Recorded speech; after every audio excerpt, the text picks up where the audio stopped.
नमस्कार दोस्तों, मैं हूं अंबुज पांडे, एटीट्यूड एकेडमी वर्धा।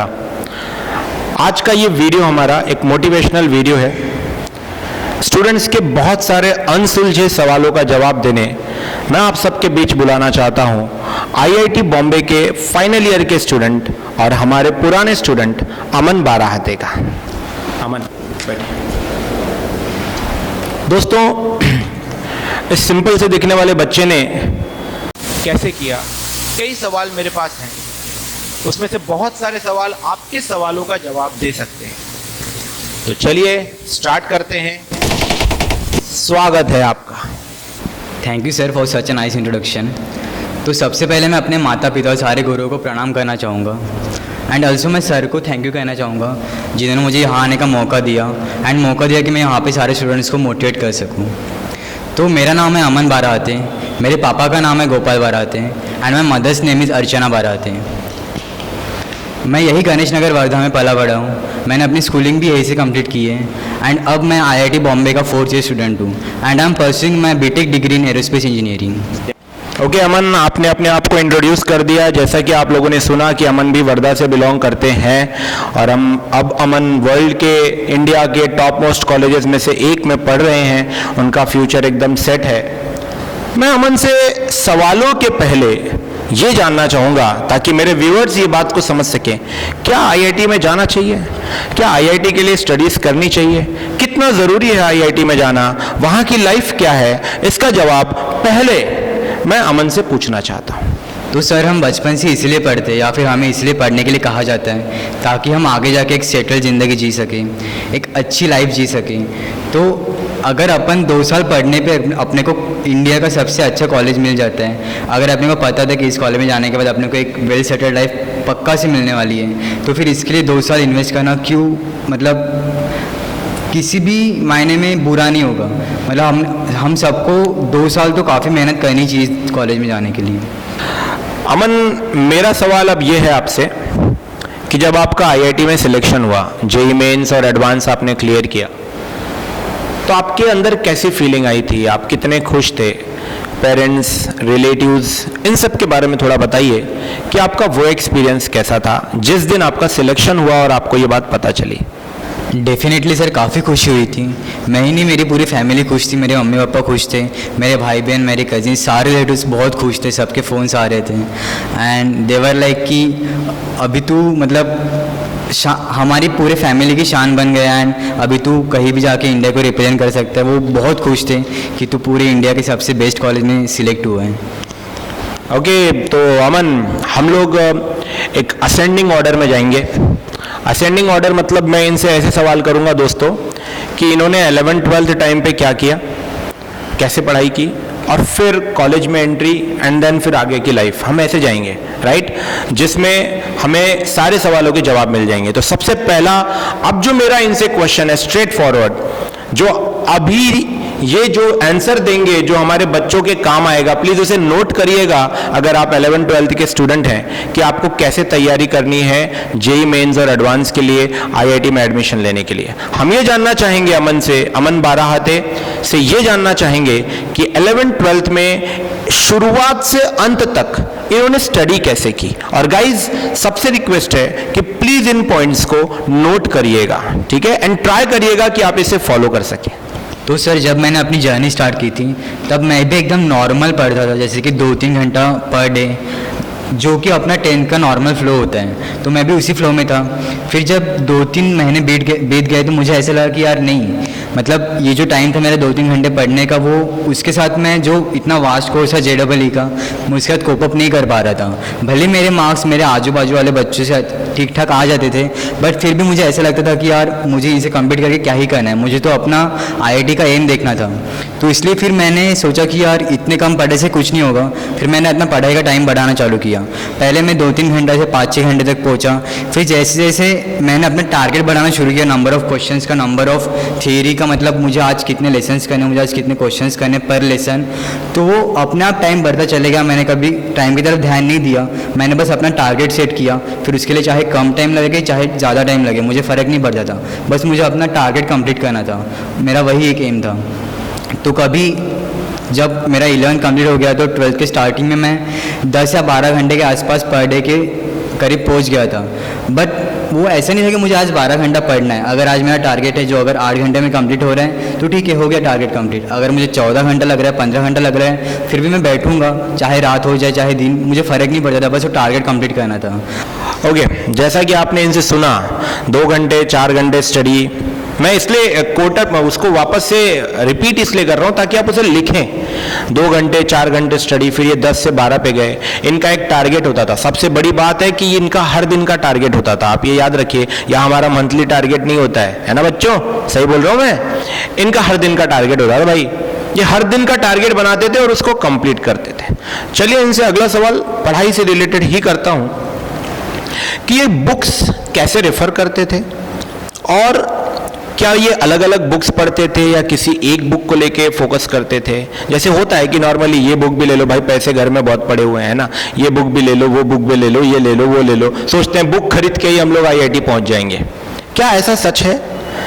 ये कैसे पढ़ते थे उसके बारे में थोड़ी जानकारी लेते हैं with reference to books. Okay, तो सर मैं तो ये मानता हूँ कि हमें किसी भी एक ही बुक को रेफ़र करना चाहिए, उसी बुक को A to Z सारा पढ़ लेना चाहिए, उसकी सारी थ्योरी कर लेनी चाहिए, उसके सारे क्वेश्चंस कर लेने चाहिए। क्योंकि जब कोई भी ऑथर बुक बनाता है ना, तो वो ये ध्यान में रखता है कि नहीं, मुझे JEE का जितना भी कोर्स होता है उस बुक में मुझे पूरा कवर करना है, तो A to Z सारा उस बुक में लिख लेता है। मतलब कोई भी आप बुक ले लो, किसी भी पब्लिकेशन की ले लो, एक बुक सफिशिएंट होती है आपको JEE मेंस या एडवांस क्रैक करने के लिए।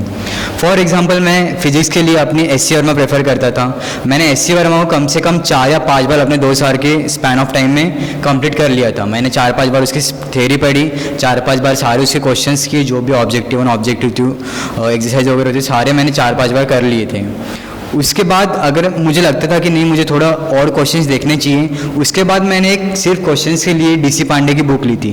तो DC पांडे फिर भी मैंने 12th में सॉल्व करना चालू किया था, बट मेरी SC वर्मा हमेशा प्रेफरेंस थी। सबसे पहले मैं उसकी थ्योरी पढ़ूंगा, सबसे पहले उसके क्वेश्चंस करूँगा, उसके बाद अगर मुझे लगता है कि नहीं मुझे थोड़े और क्वेश्चंस करने चाहिए, तब मैं कोई और बुक देखता था। जैसे कि फिजिक्स के मामले में थी मेरी DC पांडे, और मैथ्स के लिए मैं सिंगेज की बुक रेफ़र करता था। मैंने सारे जो भी कैलकुलस था, जितना भी ट्रिग्नोमेट्रिक फंक्शंस वगैरह था, सारे के लिए मैंने स्टार्टिंग से लेकर एंड तक सिर्फ सिंगेज की बुक रेफ़र की थी। और मैथ्स के लिए मैंने सिंगेज की बुक रेफ़र की थी। पूरा ट्रिग्नोमेट्रिक, पूरा कैलकुलस वगैरह सारा मैंने उसी से रेफ़र किया था। और हाँ, अगर मुझे थोड़ा एक्स्ट्रा क्वेश्चन सॉल्व करने का मन होता था तो मुझे RD शर्मा काफ़ी अच्छी लगती थी, मैं वो भी बुक कभी कभी रेफ़र कर लेता था। अमन, तो भाई सबसे बड़ी बात तो ये है, क्या कंटिन्यूसली साल 1.5 साल 10 से 12 घंटे या 15 घंटे पढ़ना मतलब हो पाता है? हमारे बच्चे, क्योंकि आजकल थोड़ा उनका फेसबुक और इंस्टाग्राम वगैरह भी चलता है, तो मेरा सवाल आपसे ये है कि क्या 12-15 घंटे पढ़ पाना मतलब पॉसिबल है? इसका प्लीज़ अपने वे में एक जवाब दीजिए। तो सर, अगर आप टाइम पे फोकस करना चाहोगे तो definitely 10 to 12 hours per day study काफ़ी डिफिकल्ट लगेगा आपको। बट अगर आप अपने एम पे, अपने टारगेट पे फोकस करते हो, जैसे कि मेरा टारगेट था कि आज मुझे दिन में 100 क्वेश्चंस करने, 120 क्वेश्चंस करने, 150 क्वेश्चंस करने, अगर मैं अपना टारगेट सेट कर लूँ तो फिर टाइम कितना भी लग जाए फ़र्क नहीं पड़ता है, तब टाइम पर ध्यान भी नहीं जाता है। तो मुझे लगता है कि आपको अपने टारगेट पे, अपने एम पे फोकस करना चाहिए इंस्टेड ऑफ कि अपने टाइम पे फोकस करना, क्योंकि आपको हर दिन एक वॉरियर की तरह पढ़ना होता है। इसलिए मैं चाहता हूँ कि आप अपना दिन के स्टार्टिंग में अपना एक एम सेट कर ले, अपना एक टारगेट सेट कर ले, और ट्राई करें कि जितने हद तक हो सकते हो टारगेट कंप्लीट हो जाए। अमन, तुमने एक शब्द का इस्तेमाल किया, वॉरियर, योद्धा। तो डेफिनेटली मैं भी ये समझता हूँ कि सिर्फ युद्ध के मैदान में ही नहीं, पढ़ाई के मैदान में भी बहुत सारे युद्ध हैं, और आपको अगर IIT का युद्ध जीतना है तो आपको एक वॉरियर की तरह ही पढ़ना होगा। मैं अपना अगला सवाल लेकर आपके सामने आता हूँ कि प्लीज़ ये बताइए कि 11th-12th, ये एक तड़का सवाल है दोस्तों, आपके लिए भी एक तड़का भड़का और तड़कता भड़कता सवाल है, सुनने की कोशिश करेंगे। अमन की क्या पर्सनल व्यूज हैं इस पे, अमन वही बोलेंगे जो भी पर्सनल व्यूज हैं, है ना। मैं चाहूंगा कि अमन टू बी फ्रैंक एकदम ट्रू बोले, एकदम सही बोले, राइट अमन? या तो सवाल ये है कि अमन, 11th-12th जब आप पढ़ रहे थे तो आपके कितने फ्रेंड्स थे, आपने कितने फ्रेंड्स बनाए, या आपको फ्रेंड्स बनाना पसंद था, नहीं था, क्या था, असलियत क्या थी रिलेटेड टू फ्रेंड्स? रिमेंबर, यहां मैं हर टाइप के फ्रेंड्स की बात कर रहा हूं, है ना अमन? ओके। तो सर जो बात की आपने कि फ्रेंड्स बनाना चाहिए या नहीं बनाना चाहिए, तो मेरे ख्याल से टॉपिक काफ़ी पर्सन टू पर्सन वैरी करता है। बट जो मेरा एक्सपीरियंस था, जो मैंने किया था, मैं आपको वो बताऊंगा कि जब मैंने वहाँ पे अपनी जर्नी स्टार्ट की थी, तब मुझे ऐसा नहीं था कि मुझे फ्रेंड्स वगैरह बनाने नहीं है। तब एकदम मैं जैसे कि मैंने कहा था कि आपने 10 के फ्लो में था, तब मैंने एकदम अपनी नॉर्मल से जर्नी स्टार्ट की थी। बट जब आगे जाके मुझे ऐसा लगा कि यार मेरा कोर्स काफ़ी वास्ट है, मुझे काफ़ी टाइम पढ़ने के लिए देना चाहिए, तब मुझे कभी कभी ऐसा लगता था कि अगर मैं फ्रेंड्स वगैरह बनाऊंगा तो शायद मेरा काफ़ी टाइम उसमें वेस्ट हो जाएगा। अगर मैं सोशल मीडिया पे रहता हूँ तो मेरा काफ़ी टाइम उसमें वेस्ट हो जाएगा। यही नहीं कि अगर आप 1 घंटा सोशल मीडिया पे रह रहे हो तो बस 1 ही घंटा वेस्ट होता है। 1 घंटा होने के बाद भी आप पढ़ते समय भी बस वही आपके दिमाग में घूम रहा होता है कि नहीं सोशल मीडिया पे इस फ्रेंड ने ये पोस्ट किया था, उसने ये किया था, उसने वो किया था। तो एक्चुअली वो 1 घंटा डिस्टर्बेंस का नहीं होता, आपका 3-4 घंटा डिस्टर्बेंस का हो जाता है। और वो पता नहीं अपने माइंड में चलते रहते हैं। इसलिए मैंने अपने आप को सारे डिस्ट्रैक्शन से अलग कर लिया था ना। मैंने 11th-12th में काफ़ी फ्रेंड्स बनाए थे। हाँ, वो नॉर्मल सा सबसे बातचीत करता था, सबसे कभी किसी के डाउट पूछता था, कभी किसी के डाउट सॉल्व करता था, बस वो था मेरा। ऐसा नहीं कि काफ़ी मैं फ्रेंड्स बना रहा हूँ, उनके साथ कभी घूमने जा रहा हूँ, उनके साथ कभी कहीं खाने जा रहा हूँ, ऐसा कुछ नहीं था। बस मेरा ये था, पढ़ना है, घर पे आके पढ़ना है, जहाँ जाते हो कॉलेज क्लासेस जो भी है आप वहाँ पे पढ़ना है, एकदम मिनिमल सबसे बातें करनी है। तो वही है कि बस मैंने अपने आप को डिस्ट्रैक्शन से अलग रखा। ऐसा नहीं था कि मुझे फ्रेंड्स नहीं बनाने हैं या फ्रेंड्स बनाना ख़राब बात होती है, बट बस मुझे ये सोचना था कि मुझे अपने आप को डिस्ट्रैक्शन से अलग रखना है। बाकी अपना अपना पॉइंट ऑफ व्यू होता है। तो फ्रेंड्स वाली बात पे या सोशल मीडिया वाली बात को तुमने दोनों कंबाइन करके एक ही बात समझाई है मुझे कि ना रहेगा बांस ना बजेगी बांसुरी। तो मैं शायद अब जो लोग इस बात को समझ पाए वो समझ जाएं इस बात को कि एम कितना इम्पोर्टेंट है, आप किसको इम्पोर्टेंस दे रहे हो ये आपके लिए मैटर करता है। मेरा अगला सवाल अमन से ये है, जो बाकी बच्चों को इस चीज़ में हेल्प करेगा, उनका टाइम मैनेजमेंट में मदद करेगा कि देखिए हम खाना वगैरह खाते हैं, हमें सोना भी ज़रूरी है, सोएंगे नहीं, खाएंगे नहीं तो पढ़ेंगे कैसे। तो आप इन सब चीज़ों में समय कैसे देते थे और कैसे मैनेज करते थे? आई होप बच्चे इस बात को सुन रहे हैं, क्वेश्चन के साथ साथ आंसर भी नोट कर रहे हैं, या आप वीडियो को प्लीज़ शेयर करिए जो भी अगर आपको इनका बताया हुआ पसंद आता है तो। Thank you.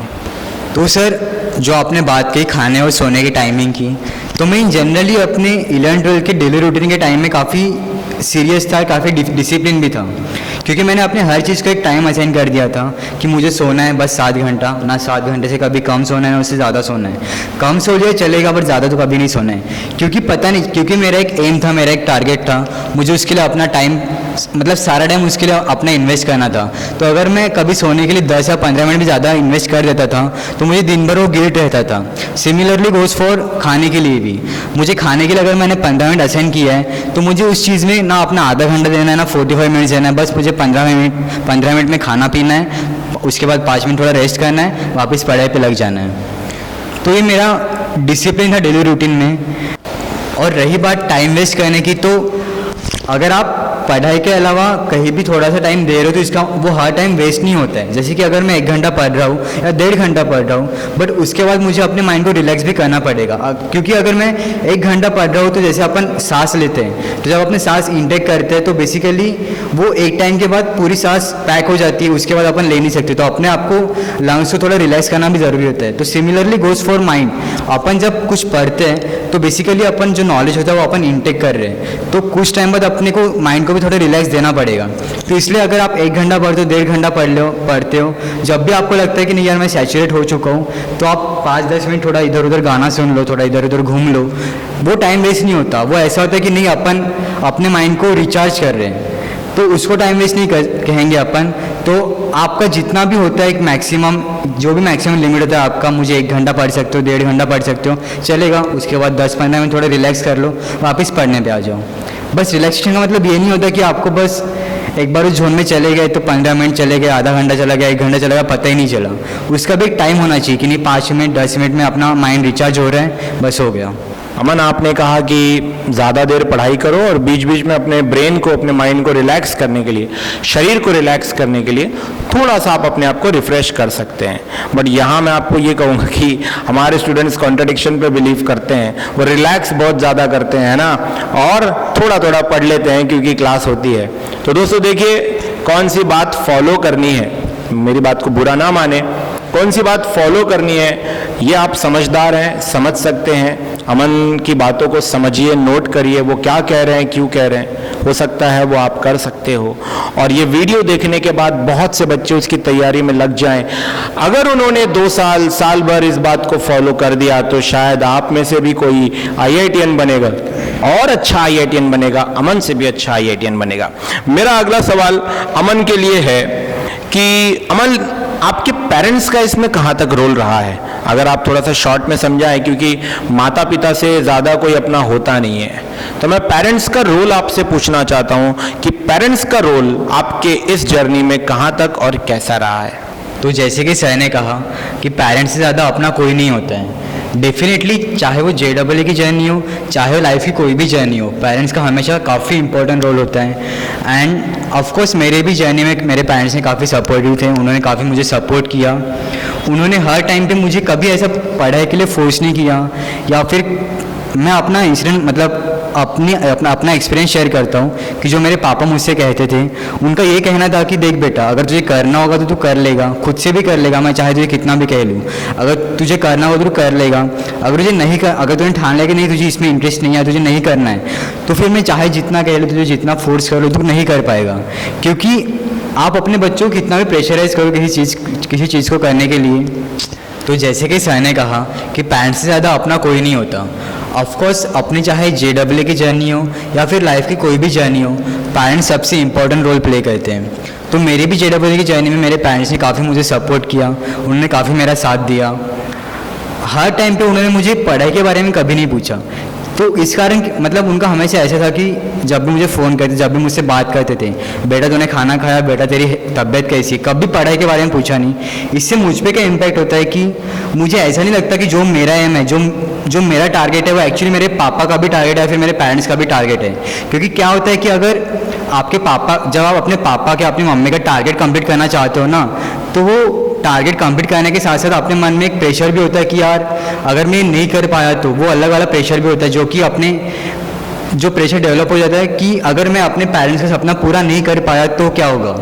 तो जब आप पेरेंट्स अपने बच्चों को बार बार पूछते हैं ना कि तूने पढ़ाई की, कैसी पढ़ाई चल रही है, सिर्फ उसी चीज़ के बारे में बार बार फोकस करते हैं, तो अपने बच्चों के अंदर एक वो प्रेशर से डेवलप हो जाते हैं। तो मेरे मम्मी पापा ने कभी वो मेरे साथ नहीं किया, इसलिए मुझे ऐसा लगता था कि जो मैं सपना देख रहा हूँ, जो मेरा एम था, वो मेरा खुद का एम था और मुझे अपने खुद के एम के लिए लड़ना है। तो इसलिए मेरे अंदर कभी कोई प्रेशर नहीं था कि अगर नहीं हो पाया तो ठीक है, नहीं हो पाया। मेरे पेरेंट्स को भी कुछ एक्सपेक्टेशन नहीं थे मेरे से, ना मेरे मम्मी को थे, ना मेरे पापा को थे, तो चिल था सब कुछ।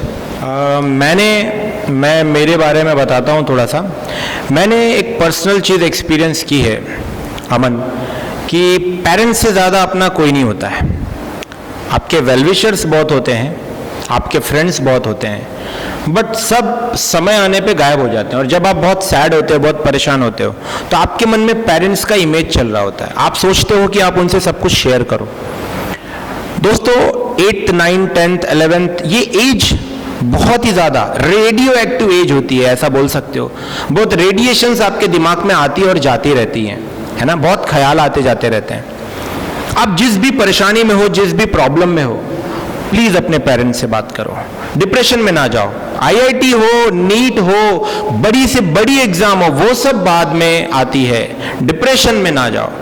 जो भी प्रश्न है, जो भी प्रॉब्लम है, उसे अपने पेरेंट्स के साथ शेयर करो, क्योंकि आपका उनसे ज़्यादा अपना कोई नहीं होता। और मैं पेरेंट्स के लिए भी एक छोटी सी, मैं सलाह आपको तो नहीं दे सकता, बट एक छोटी सी बात बोलना चाहूँगा कि अपने बच्चों के साथ थोड़े फ्रेंडली रहें और वो क्या कहना चाहते हैं उसे समझने की कोशिश करें, उनके चेहरे को समझें। और बस यही है कि पेरेंट्स से ज़्यादा हमारा कोई नहीं होता है बच्चों, इस बात को ज़रूर याद रखना। हमारे सवालों के सिलसिले में आखिरी के 2 सवाल कुछ अमन से बचे हैं मेरे। सबसे पहले लास्ट के 2 सवालों में से एक, कि तुम ये बताओ अमन कि जो बच्चे लेट हो गए हैं, जिन्होंने ज़्यादा जल्दी पढ़ाई शुरू नहीं की है, जिनके पास 6, 7, 8 महीने हैं, क्या वो लोग भी IIT का जो सपना है वो पूरा कर सकते हैं? क्या वो अचीव कर सकते हैं? या जो बच्चे लेट हो जाते हैं उनको करना क्या चाहिए? प्लीज़ ये अच्छे से मेरे स्टूडेंट्स को, सभी व्यूअर्स को समझाइए। एक पॉजिटिव मैसेज सभी को जाना चाहिए। तो मैंने किसी सुना था, किसी ऑथर ने कहा था कि जब जागो वही सवेरा होता है। तो मैं ये कहना चाहूँगा कि ठीक है, मैंने मान लिया कि आपका 1 साल बर्बाद हो चुका है, मतलब बर्बाद इन द सेंस कि आपने कुछ बेसिक तो डेफिनेटली कुछ पढ़ा ही होगा, बट फिर भी अगर आपको लगता है कि नहीं मैंने 1 साल में कुछ पढ़ नहीं पाया हूँ, तो अभी भी टाइम नहीं गया है, क्योंकि आपके पास अभी भी 8 या 10 महीना बाकी है।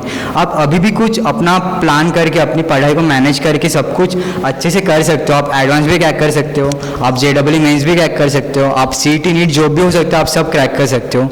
वो आप पे डिपेंड करता है। अगर आप ये सोच के चलोगे कि नहीं मैंने अपना 1 साल पहले ही बर्बाद कर चुका हूँ, और ये सोचते वक्त अगर आप आपने आगे का भी 2-3 महीने और बर्बाद करना चाहते हो, तो फिर इसके लिए तो कोई सोल्यूशन नहीं होता है। और मुझे ऐसा लगता है कि आपके पास कोई रहा नहीं है इसके अलावा। आपको एग्ज़ाम तो देनी है, आपको चाहे नीट देनी हो, आपको चाहे मेंस देनी हो, आपको चाहे एडवांस देनी हो। अगर आपको आगे बढ़ना है तो इनमें से कोई ना कोई एक एग्ज़ाम तो कंपलसरी होती है आपके लिए। तो इसके बारे में और सोच के और टाइम वेस्ट करने से अच्छा है कि अभी से आप पढ़ाई अपनी स्टार्ट कर दो, अभी से आप अच्छे से टाइम मैनेजमेंट करना सीख जाओ, अभी से एकदम मतलब फोकस्ड वे में पढ़ाई करो। तो मेरा बस यही कहना है कि आप कुछ भी कर सकते हो, अभी भी आपको कुछ पीछे का सोचने की ज़रूरत नहीं है। अभी से आप पढ़ाई करना स्टार्ट करो। आप अपने रिस्पेक्टिव टीचर से सबसे कंसल्ट करके आप बात कर सकते हो, आप उनसे अपना टाइम टेबल बनवा ले सकते हो, आप उनसे पूछ सकते हो कि मुझे आगे कैसे अप्रोच करना चाहिए। हेलो फ्रेंड्स, मेरा नाम श्री शर्मा है, Indira academy maths revolution Wardha. So Aman, मैं आपसे एक सवाल पूछना चाहता हूँ कि आपकी जो 3 साल अभी IIT में जो गुजरे, मतलब आपने जो 3 साल बिताए, कैसे रहे वो? आप क्या अदर एक्टिविटीज़, आपने जो एक्स्ट्रा करिकुलर एक्टिविटीज़ होती है वहाँ पे पार्टिसिपेट किया और उसको कैसे जिया? सो वो भी एक अच्छा सा एक्सपीरियंस शेयर करिए, सो दैट वो सुन के भी कभी कभी हमारे कुछ स्टूडेंट्स को मोटिवेशन मिल सकती है। तो सर डेफिनेटली वहाँ की लाइफ काफ़ी इंटरेस्टिंग होती है और काफ़ी आपको बेसिकली वहाँ जाके सब कुछ एक्सप्लोर करने को मिलता है, जो अपन नॉर्मल कॉलेज में अपन एक्सपेक्ट नहीं कर सकते हैं। वहाँ पे अपने को सब कुछ ऐसा नहीं होता कि अगर आप IIT में जा रहे हो वापस वहाँ पे जाके भी आपको 4 साल बहुत पढ़ना पड़ेगा, या वहाँ पे भी आपको जाके अपने आप को प्रूफ करना पड़ेगा थ्रू स्टडीज़ वगैरह, ऐसा कुछ नहीं होता। आप IIT में इसलिए भी जा सकते हो अगर आपको कुछ आगे जाके बनना है, या मतलब कुछ भी अपार्ट फ्रॉम अकेडमिक्स आपको कहीं भी आपको जाके मचाना है वहाँ पे, तो आप मतलब सपोज आपको डांस पसंद है, सपोज आपको सिंगिंग पसंद है, आपको या कोई स्पोर्ट्स पसंद है, तो वहाँ पे जाके क्या होता है कि आपको एक बड़ा प्लेटफॉर्म मिलता है अपने आप को रिप्रेजेंट करने के लिए। वहाँ पे काफ़ी सेलिब्रिटीज़ लोग आते हैं, हमेशा कुछ ना कुछ चालू रहता है, हमेशा कोई ना कोई इवेंट चालू रहता है, कोई ना कोई काफ़ी बड़े गेस्ट आते हैं वहाँ पे। तो आप बेसिकली उनके सामने अपना परफॉर्मेंस शो कर रहे हो, तो अगर आपको कभी अगर उनको आपका परफॉर्मेंस पसंद आता है तो शायद वो आपको कहीं चांस दे सकते हैं। तो बेसिकली काफ़ी वाइड प्लेटफॉर्म होता है आपको अपने आप को रिप्रेजेंट करने के लिए। आपके पास काफ़ी एग्जांपल्स भी होंगे जो कि IIT के बाद कई लोग पॉलिटिक्स में गए, कई लोग एक्टिंग करियर में गए, कई लोग डांस में गए। काफ़ी एग्जांपल्स हैं मेरे पास भी, मैं आपको दे सकता हूँ। तो वही होता है कि IIT का मतलब सिर्फ स्टडीज़ नहीं होता है, आप कुछ भी कर सकते हो वहाँ पे आके। बेसिकली आपको हर चीज़ एक्सप्लोर करने का मौका मिलता है, हर चीज़ करने का मौका मिलता है। अगर आपने कभी डांस नहीं किया होगा तो वहाँ का कल्चर ऐसा होता है कि वो सीनियर्स लोग आपको इंस्पायर करते हैं कि नहीं तेरे को डांस क्यों करना चाहिए, तेरे को सिंगिंग क्यों करनी चाहिए। और वहाँ का माहौल इतना फ्रेंडली होता है ना कभी रैगिंग होती है। मतलब सीनियर्स भी अपने ऐसे होते हैं कि वो अपने बैचेज हैं, मतलब आपके साथ हमेशा फ्रेंडली बात करेंगे, आपको हर चीज़ के बारे में अच्छे से बताएंगे, आपको प्रॉपर गाइड करेंगे, और किसी चीज़ के लिए वहाँ पे रोक टोक नहीं होती। कभी भी बाहर आओ, कभी भी अंदर जाओ, कोई कुछ पूछने वाला नहीं होता। और मेनली ना आपके घर से भी कोई प्रेशर होता है, उनको तो लगता है यार अपना बच्चा IIT में चला गया तो अभी क्या उसकी लाइफ तो सेटल ही है, तो अभी कुछ भी करे तो क्या ही बोलेंगे वो लोग भी। तो ना घर से प्रेशर होता है, ना प्रोफेसर का प्रेशर होता है, और ना किसी और का प्रेशर होता है, तो बस अपनी लाइफ जी सकते हैं अपन। तो वही है कि बस आपको अपने 2 साल अच्छे से इन्वेस्ट करने उस चीज़ के लिए, बाकी लाइफ टाइम आपको इस चीज़ का रिकॉग्निशन मिलता है। लाइफ टाइम आप इस चीज़ से जाने जाओगे कि यार नहीं ये बंदा IIT से है। तो दोस्तों, जैसा कि अमन ने कहा कि IIT में आपको मचाने का मौका मिलता है, मैं आपको याद दिला दूं ये IIT बॉम्बे से है ना, वहाँ मोस्टली मचाना मतलब छा जाना, राइट। तो ये वहाँ के बादल में, वहाँ के एटमॉस्फेयर में छा चुके हैं, ये वहाँ की लाइफ जी रहे हैं। ये आप तब समझ पाओगे जब आप वहाँ जाओगे, चाहे कितना भी आपको बता दें। इन शॉर्ट, बहुत से सवालों का जवाब मैंने अमन से ले लिया है। मैं अमन का बहुत बहुत शुक्रिया करता हूँ। आप लोग इस वीडियो को देखिए, समझिए, नोट करिए। बहुत बहुत धन्यवाद।